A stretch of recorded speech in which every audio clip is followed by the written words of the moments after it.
Salut, moi c'est Pauline. Je suis prof de français langue étrangère et animatrice de dialogue à visée philosophique avec les jeunes. Et voyez, dans un cas comme dans l'autre, j'ai fait une découverte décapante. La créativité est d'un ressort extraordinaire. On se le dit, on se le répète, on le sait, mais on ne se donne jamais l'opportunité de se lancer. Peut-être parce que on ne sait pas exactement comment être créatif, ou bien parce qu'on n'ose pas se laisser porter à la rêverie, ou encore tout simplement parce qu'on se dit bon, c'est bien gentil tout ça, mais c'est pas très sérieux.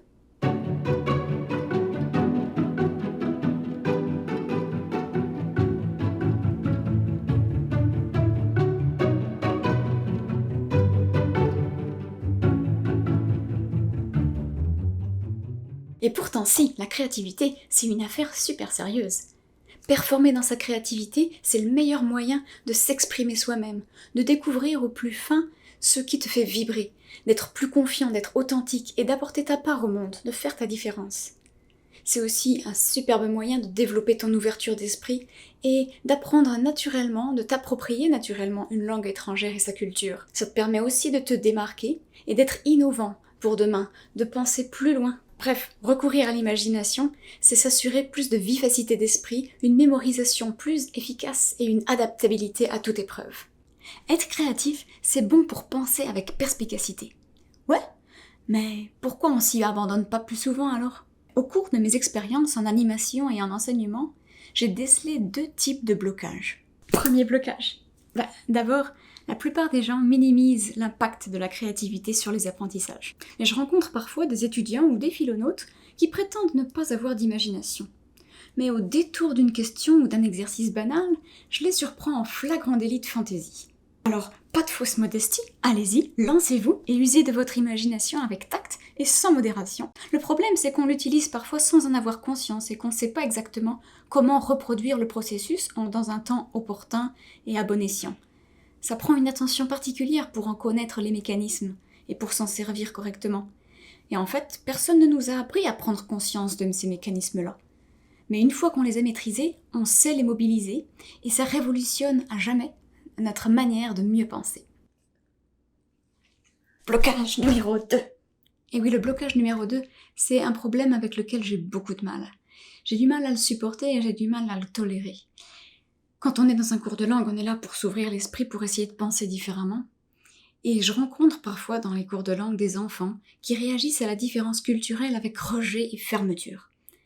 Je présente par exemple un trait culturel, l'école maternelle qui est obligatoire à partir de 3 ans en France par exemple, une manière de penser le monde, une manière de faire les choses. Et ils trouvent ça bizarre, voire même ridicule ou bien idiot.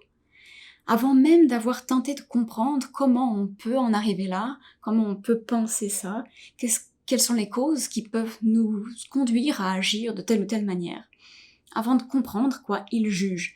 Et avant d'imaginer que le monde, tel qu'il se leur présente, puisse être aussi différent, puisse être vécu, perçu et représenté, accommodé différemment. Alors pour moi, je trouve ça tellement dommage, parce que le voyage des langues, quand on l'entreprend, c'est pour découvrir un univers culturel foncièrement différent, et pour s'ouvrir à ce qui peut se faire d'autre que ce qu'on connaît habituellement.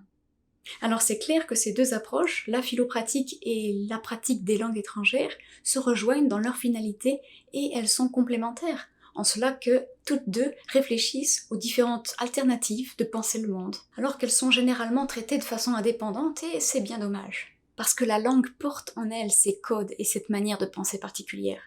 Et la philo gagnerait beaucoup à accueillir cette approche multiculturelle. On est souvent englué dans des biais culturels dont on est difficilement conscient. Dialoguer avec une approche multiculturelle, avec des backgrounds linguistiques différents, ça permet de reconsidérer des certitudes implicites sous un nouveau jour, alors qu'on n'a même pas idée de les remettre en question dans un contexte homogène. Or, ce sont justement ces fondamentaux implicites et ces socles qui génèrent des conflits et sur lesquels on s'affronte sans jamais pouvoir trouver facilement d'issue. L'étude des langues étrangères, quant à elle, gagnerait avec la philo à comprendre dès le départ qu'apprendre une langue ce n'est pas traduire ni appliquer une grammaire, mais c'est accepter un autre paradigme de pensée avec une ouverture d'esprit plutôt qu'un jugement a priori. L'expérience m'a montré que c'est cette ouverture d'esprit et cette capacité d'adaptation à l'étrangeté qui fait toute la différence dans l'apprentissage d'une langue. Bref, la philopratique pour enfants et l'échange culturel et linguistique ont tous deux pour finalité de nous rendre plus perspicaces par l'émerveillement devant l'étrangeté.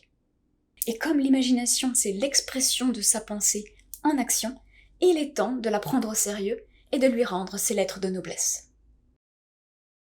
Alors si tout ça fait du sens pour vous, on va voir aujourd'hui pourquoi il est urgent que vous repreniez les rênes de votre puissance créative. Mais avant d'aller plus loin, si vous voulez d'ores et déjà faire partie de cette communauté des philonautes et des perséides, ces créateurs qui s'ouvrent l'esprit et qui se challengent pour avoir des idées toujours plus innovantes, et si vous voulez obtenir ce jeu défi que j'appelle Perspicacité, le village des habitants aux idées perspicaces, alors rendez-vous sur notre site internet Perspicosme, où vous allez juste rentrer votre courriel et votre prénom, et vous pourrez avoir accès à ce jeu défi-là gratuitement.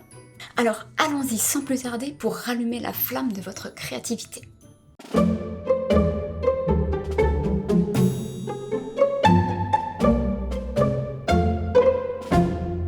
Mais au fond, on se le cache, mais on le sait très bien ce qui fait marcher la machine. Ben oui, regardez. Depuis les origines, ne philosophe-t-on pas grâce à des expériences de pensée, grâce à l'imagination ? Comment se représenter de façon si claire l'idée de choix, de prise de décision, d'indécision ou de hasard, si ce n'est en recourant à un exemple fictif si clair et si attachant qu'est l'âne de Buridan, ce pauvre animal qui, affamé et assoiffé et à équidistance d'un seau d'eau et d'un seau d'avoine, ne sachant lequel choisir, finit par se laisser mourir de faim et de soif. Et qu'en est-il de la réflexion hypothético-déductive, dont les enfants sont si friands ? N'a-t-elle pas recours à l'imagination ?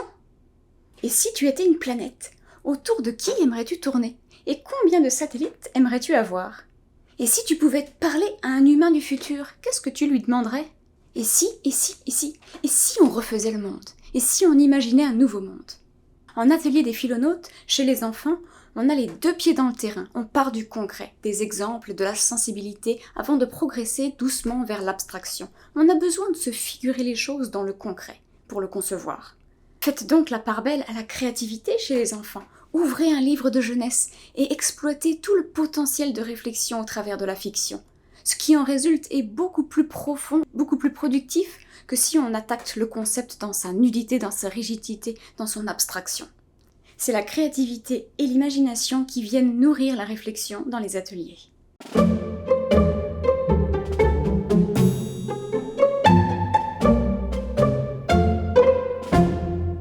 Mais oui, rien de tel que l'imagination pour s'approprier une langue et la faire sienne. Mais surtout les amis, surtout, si vous pratiquez une langue étrangère, ne traduisez pas. Non, traduire provoque un sentiment de sécurité, mais c'est un faux filet de sécurité. C'est comme si vous voulez calquer un mot étranger à une réalité qui vous appartient. Le mot étranger appartient à une réalité différente, un mode de pensée différent, un système de représentation différente. La traduction, laissez ça à ceux pour qui c'est le métier, mais pour vous, ça sera beaucoup plus efficace et pratique d'essayer de penser dès le départ dans la langue elle-même, plutôt que d'aller chercher les mots et de les ramener dans votre système de pensée habituel. Si vous pratiquez comme ça, vous ne perdrez pas un temps fou à penser dans votre langue, puis traduire. Et puis en plus, surtout, vous ne louperez pas le voyage des langues, ce qui fait tout l'intérêt d'apprendre une autre langue et de s'ouvrir à une nouvelle culture et une autre manière de penser le monde.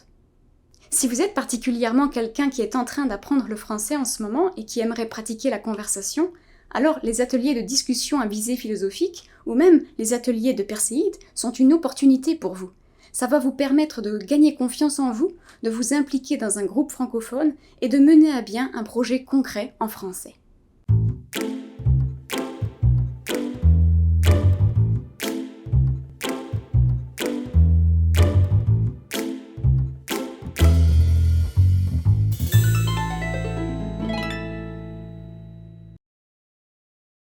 Et si vous exprimez en vous des pensées directement dans la langue étrangère et que vous les extériorisez, alors vous allez vous approprier beaucoup plus naturellement et personnellement cette langue. Alors chez les perséides, on apprend comment il est possible de penser autrement, parce qu'une langue porte en elle tout un outillage pour appréhender le réel sous un angle particulier, sous un autre paradigme, sous une autre perspective.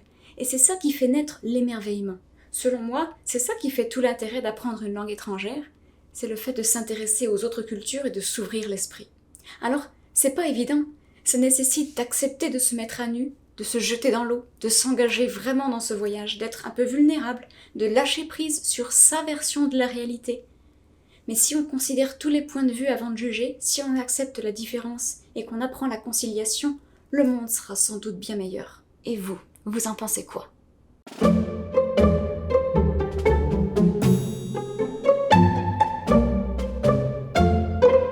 serais bien curieuse de le savoir. Laquelle de ces idées que j'ai partagées là vous inspire le plus ? Si vous voulez recevoir davantage de vidéos comme celle-là, ou être informé quand je vais publier des webinaires, des nouveaux jeux défis, ou des nouvelles vidéos ou des articles, alors assurez-vous de vous rendre sur notre site internet Perspicosme, où vous allez pouvoir télécharger notre jeu gratuit que je vous ai promis en début de vidéo. Ce jeu gratuit qu'on appelle la perspicacité, le village des habitants des idées perspicaces. Et là, en faisant ce jeu-là, vous allez vous prouver à vous-même que la créativité permet de penser au-delà de toute frontière. Les frontières mentales d'abord, celles qu'on se crée soi-même par accoutumance, et les frontières linguistiques et culturelles. Et en passant, si vous avez aimé cette vidéo, mais surtout si vous connaissez un proche ou un ami qui rencontre ce type de défi avec son imagination, qui ne sait pas trop bien comment en tirer profit de ce potentiel de créativité, autant dans les apprentissages que dans la vie, ou bien si vous connaissez quelqu'un qui rencontre des difficultés avec la langue, qui ne sait pas trop comment la pratiquer efficacement, alors si vous pensez que ces clés-là pourraient l'aider, sentez-vous à l'aise de faire leur journée, simplement en transférant la vidéo que vous venez d'écouter. Et si vous savez déjà que c'est pour vous, alors sous la vidéo, cliquez simplement sur le bouton qui s'appelle « Joindre les Perséides » et ça va vous amener à un formulaire d'inscription. Vous remplissez nom, prénom, carte de crédit, tout est sécure. Et une fois que c'est fait, vous appuyez sur « Achat ». Et moi, je vais vous retrouver de l'autre côté pour vous expliquer la suite de l'aventure. Ne cessez jamais de vous étonner et de vous émerveiller.